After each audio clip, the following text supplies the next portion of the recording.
Hello.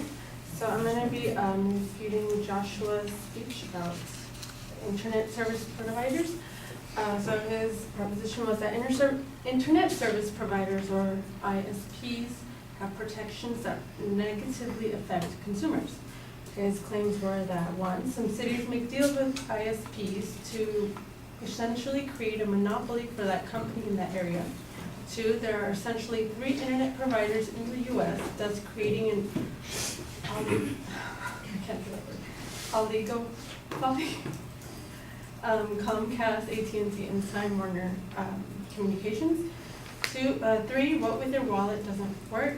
4, the absence of subsidies prevents new providers from entering the marketplace. My responses to these claims will be that 1, the deals mentioned in the first claim does not address the kind of deals it does not address the deals that these internet providers got from the cities and the local governments. That you provided the definition of protection, but it does not clearly state what protections they got besides the subsidies. The lack of examples of these deals does not give the audience enough reason to believe why or how this is affecting them. 2, there have been actions there are actions that have been taken place that help the consumers from the federal government, hindering the monopolies. For instance, the Obama administration and net neutrality was in favor of the people. The President Obama urged the U.S. government to adopt tighter regulations on broadband service in an effort to preserve a free and open internet. That means treating broadband services like utilities, the President said, so that the internet service providers would be unable to restrict the best access or to pick winners and losers in the online marketplace for services and ideas. And finally, the President said these laws were written by special interest groups and by lawyers representing major internet providers such as AT&T, Comcast, and Time Warner Cable in order to block competition. Even the chairman of the FCC agreed with President Obama, saying we cannot allow broadband networks to cut special deals to prioritize internet traffic and harm consumers, competition, and innovation. Second, the next claim I'll be addressing will be that there is Google Fiber coming into the marketplace. It has come into the marketplace for the past few years, coming into certain cities,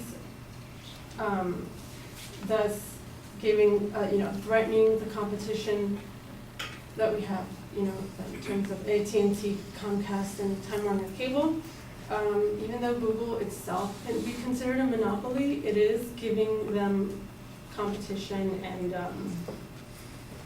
they're going to have to work for the consumers, lower their prices, and kind of give them what they want.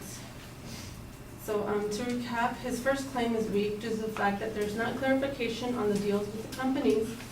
Second, the federal government has in fact taken measures against internet service providers so the consumers can have more options. And lastly, there is a new provider entering the internet market, opening the windows for more companies to have a chance. Thank you.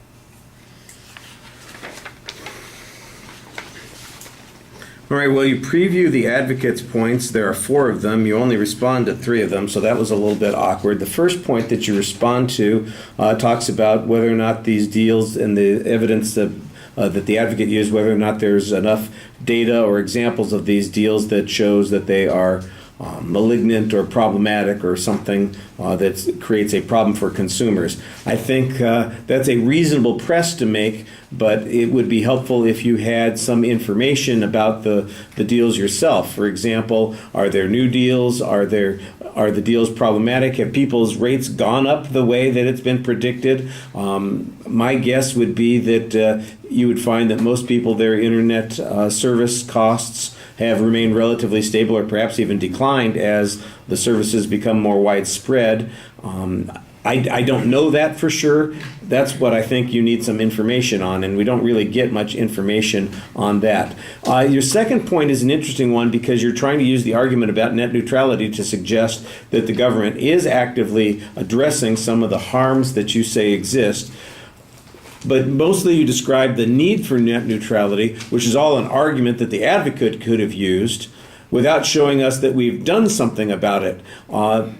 In fact, you have one quote that says, the laws that are written by these special interest groups to benefit themselves. That's a piece of evidence that if I was the advocate, I would have been reading. It seemed to make their argument more effectively than they did.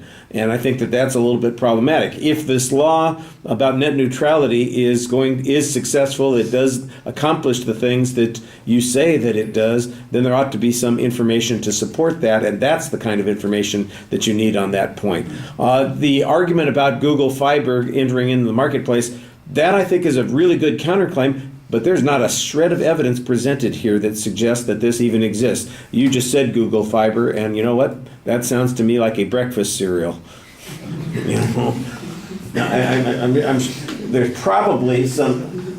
Mari, I know you're out there somewhere. There you go. You know, I'm sure that there's something going on here. I didn't think that you just invented this. But why is that the evidence not being cited? What marketplaces has it entered? Has it altered the relationship of anybody in these markets? There ought to be some information on that particular point. So I think your interpretation of some of the points, especially on the second point, is a little bit problematic, and you're relying on general ideas without having any particular evidence to apply to the claim.